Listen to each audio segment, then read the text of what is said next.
जहां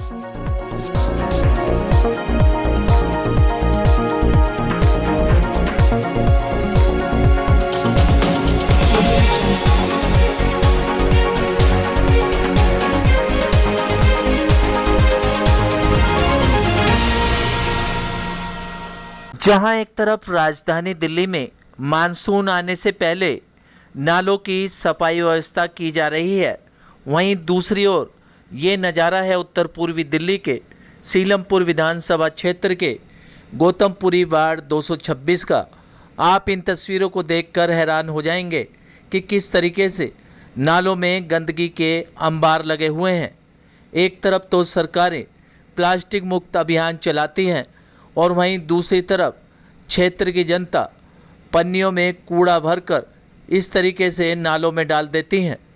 जब स्थानीय निगम पार्षद से इस मुद्दे पर बात की गई तो उनका कहना था कि समय समय पर नालों की सफाई होती रहती है और प्लास्टिक मुक्त अभियान भी चलाए जाते हैं, लेकिन क्षेत्र की जनता पन्नियों में सामान लाती है और उन्हीं पन्नियों में कूड़ा भरकर इस तरह से नालों में फेंक देती है, जिसके चलते नालों में इस तरह कूड़ा पट जाता है।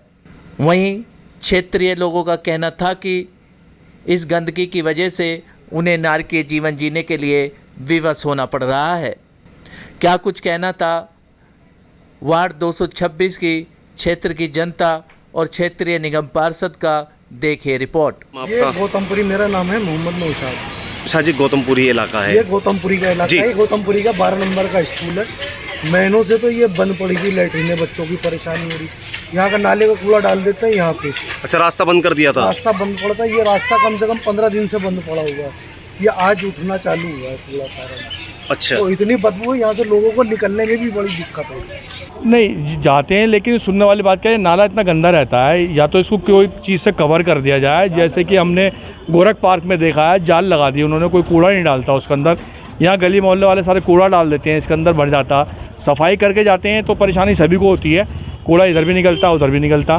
तो हमारा तो राय है कि विधायक जी हों चाहे यहाँ के निगम पार्षद हों, उनसे हमारी रिक्वेस्ट यही है कि वो ज़्यादा से ज़्यादा यहाँ पर सफाई का ध्यान, नाले की सफाई करा दिया करें।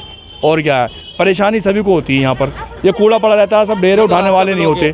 सारे रास्ते दोनों ब्लॉक ही हैं। ये रास्ता बना हुआ है, ये ब्लॉक कर रखा है सारा, बिल्कुल भी नहीं खुला पार्क के बराबर में से। तो हमारी राय है, रिक्वेस्ट है उनसे कि प्लीज़ इससे काम करा दें हमारा। ऐसे नहीं है, जैसे ही बरसातों का भी सीज़न शुरू होने वाला है तो हम लोगों ने नालों से सील्ड निकाली है। और वो सील्ड इसलिए नहीं उठ पा रही है क्योंकि वो जो ट्रकों से जाना है उसको, और लोग उसमें कोऑपरेट कर रहे हैं हमें, और मेरा पूरा स्टाफ भी लगा हुआ है। वो कुछ 10 दिन के बाद सील्ड सूखने के बाद हम उसे साइड पे भेजते हैं। समझ सकती हूँ यदि वहाँ पर कूड़ा निकाला गया होगा और उन्हें स्मेल भी आएगी क्योंकि इतनी गर्मी है, लेकिन हमारी मजबूरी है कि हम जब नाले से कूड़ा निकालते हैं तो उसको सूखने के लिए हमें थोड़ा इंतज़ार करना पड़ता है। हम उसको 4-5 दिन इंतज़ार करते हैं, फिर जब वो थोड़ा ड्राई हो जाता है उसके बाद हम उसे ट्रकों में भर के वहाँ से साइड पर भेजते हैं। आप देख रहे हैं जहाँ तक कि भारत में प्लास्टिक को बैन किया गया है, लेकिन आप देखेंगे हर दुकानदार के पास प्लास्टिक होगा और एमसीडी बराबर उन लोगों के चालान भी काटती है, लेकिन पूरी तरह से वो नहीं कर पाएंगे। तो मेरा मानना है कि जब तक फैक्ट्रियों में प्लास्टिक की थैलियाँ बंद नहीं होंगी तब तक इसका कोई समाधान निकाला नहीं जा सकता। आप देखेंगे रेडी पर, पटरी पर सब लोग प्लास्टिक की पॉलीथीन में खाने का सामान लेके आएंगे, सब्जियां लेके आएंगे और उन्हीं प्लास्टिक की पन्नियों में वो कूड़ा भरकर और नाले की तरफ फेंक देते हैं या नाले में फेंक देते हैं। तो प्लास्टिक हमने एक मुहिम भी चलाई थी कि आप घर से कपड़े का थैला लेके जाएं, उसमें सामान लेके आएँ, लेकिन पब्लिक को थोड़ा सा अवेयर होने की ज़रूरत है। ये प्लास्टिक हमारे मतलब जब वो नालों पे से निकाल के हम साइड पे डालते हैं तो वो इधर उधर उड़ती भी रहती है, और दूसरा वो गलती नहीं है, वो उसको सालों 10-20 साल लग जाते हैं और वो गलती नहीं है। तो इससे भी पर्यावरण को बहुत नुकसान होता है। तो मैं लोगों से अपील करती हूँ कि प्लास्टिक का यूज़ कम से कम करें। आपने देखा होगा लोग आजकल एक और मैंने देखा कि लोग चाय की दुकान पे जाएंगे और प्लास्टिक की थैली में चाय लेके आएंगे।